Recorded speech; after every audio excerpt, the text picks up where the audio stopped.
ഇത്തവണ world test ചാമ്പ്യൻഷിപ്പിൻ്റെ ഫൈനലിലേക്ക് യോഗ്യത നേടാതെ ഇന്ത്യ പുറത്തായതുകൊണ്ട് ലോർഡ്സ് ക്രിക്കറ്റ് അധികൃതർക്ക് നഷ്ടമാവുന്നത് 45 കോടി രൂപയാണ്.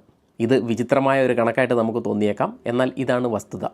ആദ്യ 2 വേൾഡ് ടെസ്റ്റ് ചാമ്പ്യൻഷിപ്പ് ഫൈനലുകളുടെ എഡിഷനിലും ഇന്ത്യ യോഗ്യത നേടിയിരുന്നു. ആ 2 മത്സരങ്ങളിലും ഇന്ത്യൻ ആരാധകരെ കൊണ്ട് ലോർഡ്സ് ക്രിക്കറ്റ് ഗ്രൗണ്ട് തിങ്ങി നിറയുന്ന കാഴ്ചയാണ് നമുക്ക് കാണാൻ സാധിച്ചത്. അതുകൊണ്ട് തന്നെ ഇത്തവണയും ഇന്ത്യ തന്നെ വേൾഡ് ടെസ്റ്റ് ചാമ്പ്യൻഷിപ്പിൻ്റെ ഫൈനലിലേക്ക് യോഗ്യത നേടും എന്ന പ്രതീക്ഷയിൽ അധികൃതർ ടിക്കറ്റ് നിരക്ക് കുത്തനെ വർദ്ധിപ്പിക്കുകയാണ് ഉണ്ടായത്. എന്നാൽ ബോർഡർ ഗവാസ്കർ ട്രോഫിയിൽ ഓസ്ട്രേലിയയോട് 3-1 ഇന്ത്യ പരാജയപ്പെട്ടതോടുകൂടി ഇന്ത്യയുടെ വേൾഡ് ടെസ്റ്റ് ചാമ്പ്യൻഷിപ്പിൻ്റെ ഫൈനലിലേക്കുള്ള പ്രവേശനം അപ്രാപ്യമാവുകയും ഒപ്പം തന്നെ ഓസ്ട്രേലിയയും ദക്ഷിണാഫ്രിക്കയും തമ്മിൽ വേൾഡ് ടെസ്റ്റ് ചാമ്പ്യൻഷിപ്പ് ഫൈനലിൽ ഏറ്റുമുട്ടുന്ന നിലയിലേക്ക് കാര്യങ്ങൾ നടക്കുകയും ചെയ്തു. ഇതോടുകൂടിയാണ് അധികൃതർ വേൾഡ് ടെസ്റ്റ് ചാമ്പ്യൻഷിപ്പ് ഫൈനലിൻ്റെ ടിക്കറ്റ് നിരക്ക് കുത്തനെ കുറച്ചത്. ഇപ്പോൾ ഏതാണ്ട് പകുതിയായിട്ടാണ് ടിക്കറ്റ് കുറച്ചിരിക്കുന്നത്. കാരണം ഇന്ത്യൻ ആരാധകരുടെ അഭാവത്തിൽ എങ്ങനെയെങ്കിലും കാണികളെ പരമാവധി ഉൾക്കൊള്ളിച്ച് മത്സരം നടത്തുവാൻ വേണ്ടിയിട്ടാണ് ടിക്കറ്റ് നിരക്ക് കുത്തനെ കുറച്ചിരിക്കുന്നത്. ഒരു ടിക്കറ്റിന് 50 പൗണ്ട് മാത്രമാണ് ഇപ്പോൾ വേൾഡ് ടെസ്റ്റ് ചാമ്പ്യൻഷിപ്പ് ഫൈനലിലേക്കുള്ള ടിക്കറ്റ് നിരക്ക്.